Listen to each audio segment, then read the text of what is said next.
I have a question. Yes. Is there something that can be done from a small business owner's perspective quickly?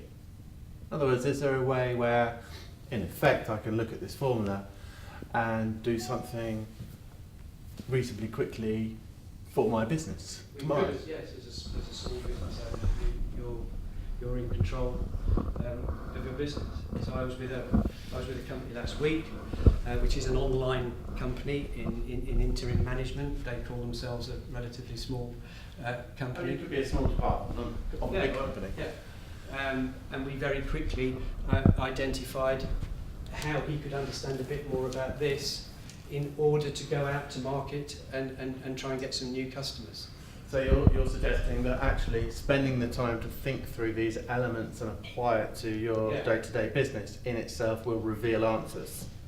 Yes, and it should be a way of thinking in the business. So if it's an entrepreneurial business, he'll probably be doing this anyway if he's successful. But it would be nice to just know about the formula and use that to manage, how you work in the business. So you can kind of prove it in from desk research almost.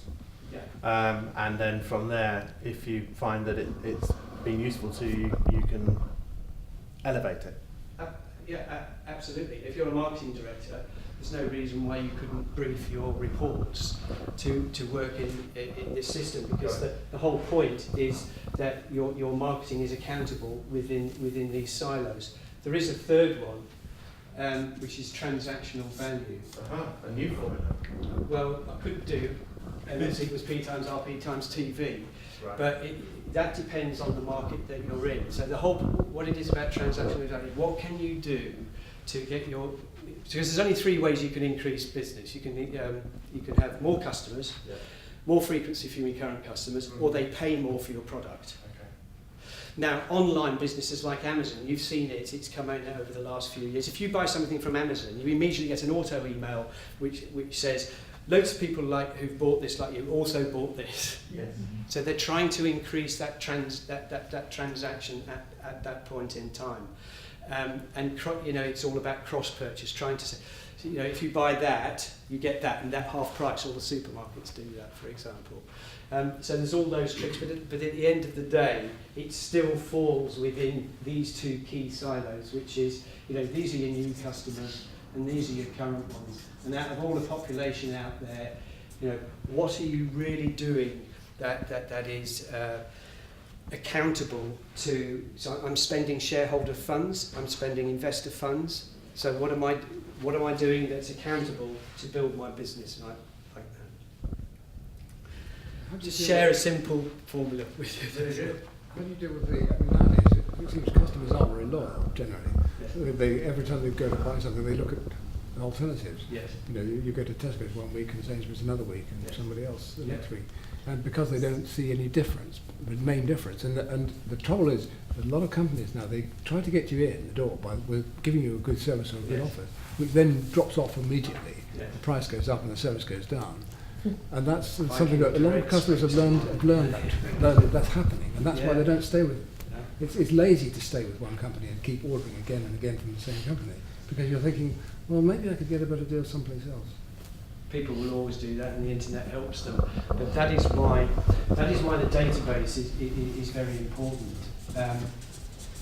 Because if someone's opted in to have a relationship with you, and then you share relevant information, I haven't had time to go through it all, but the whole point about collecting information on people is to collect information that's critical to help their purchase decision, so that you understand the triggers better. So people don't mind giving data as long as they see that companies are using that data intelligently to give them information that's relevant to them, or offers that are relevant to them, timing things. Like, for example, we work for quite a few train companies.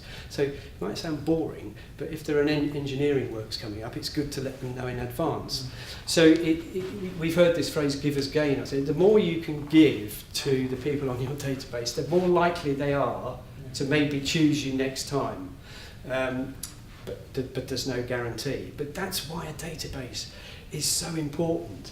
We've been talking for years to companies that it should be reflected on the balance sheet. if I'm going to buy a company, I would like to be able to see that I could communicate quite easily with people, whether it was through email, post or mobile phone.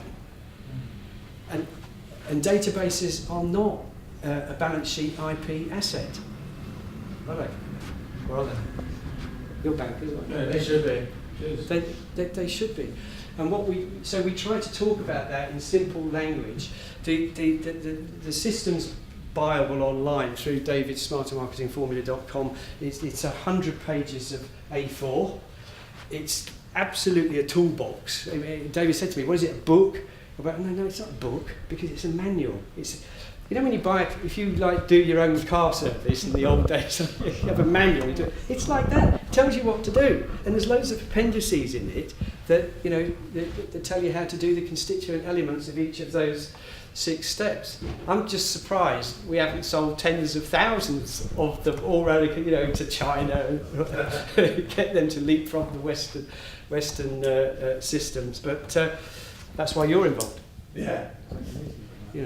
So I hope that was just interesting, because it is a complicated world, massive, huge growth in the marketing mix, and it's just a way of just trying to keep our feet on the ground and try and keep things simple. Because for your business and your customer, you don't have to do all the things that we're being told. Was it Pinterest and all sorts of stuff now?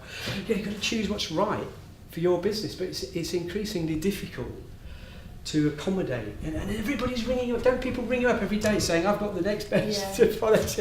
How, you could spend all your time during the week. What you're talking about here is basically a strategy, whereas Pinterest and Facebook and Twitter and YouTube, they're all techniques or technologies. They're not strategies. It's a way of managing your business through current customers and new ones.